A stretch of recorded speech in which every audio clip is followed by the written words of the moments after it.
શુક્રવારે મોડી રાત્રે પોલીસને મળી આવ્યો। શુક્રવારે પોલીસે તેને મીડિયા સમક્ષ હાજર કરતા તેણે ડોક્ટર શ્યામ રાજાણી વિશે ચોંકાવનારા ખુલાસા કર્યા। મયુરે જણાવ્યું કે તેણે ડોક્ટર શ્યામ રાજાણી પાસે પગાર વધારાની રજૂઆત કરી હતી તેમજ હોસ્પિટલના સીસીટીવીમાંથી ફોટા પણ પાડ્યા હતા।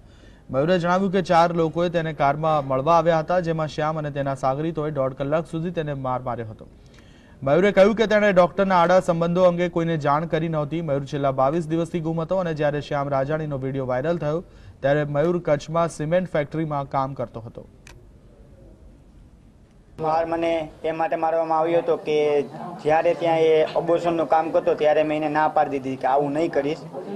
તો એની ત્યારે મને બહુ કહેતો કે ના આમ ને તેમ ને। ત્યારે પછી મારો જે બીજો સ્ટાફ છે જે પઢિયા રાહુલ એ આવી ગયો, એટલે ત્યાંનો જૂનો સ્ટાફ હતો, એટલે હું ત્યાં જે ઓપીડી કાઉન્ટરે બેસતો અને જે એના સીસીટીવી કેમેરામાં હતું ત્યારનો મેં એનો એકવાર ફોટો પાડેલો હતો એના સીસીટીવી કેમેરાથી મારા મોબાઈલમાં।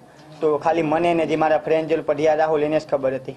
એટલી ખુશી છે મયુર મોડી મેળવ્યો બદલ પોલીસ તંત્રનો અમે ખૂબ ખૂબ આભાર માનીએ। અને જે મેળવ્યો નહોતો, હું ફરિયાદી હતો, મારી ફરિયાદને આધારે જે તપાસ એ પહેલાં મયુર મોડી પહેલાં પોલીસે કરી એ બદલ પોલીસ તંત્રનો અમે ખૂબ ખૂબ અભિનંદન માનું છું। અને હસ્તા પર કાયમ પોલીસ એકને એક કડી ડૉક્ટર શ્યામ રાજાણી વિરુદ્ધ ગોતા હસ્તા પર ઘણી કડી નીકળીએ પોલીસ એવા પ્રયત્ન શરૂ છે।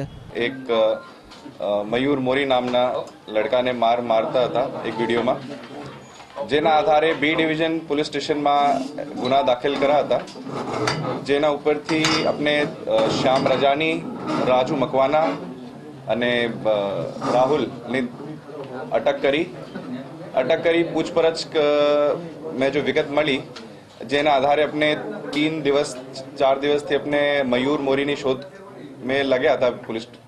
અને ગઈકાલે આપણે પોલીસને સફળતા મળી અને મયુર મોરી જો વિડીયો में હતા નર્સિંગ અસિસ્ટન્ટ એને પોલીસને શોધી કાઢ્યા છે।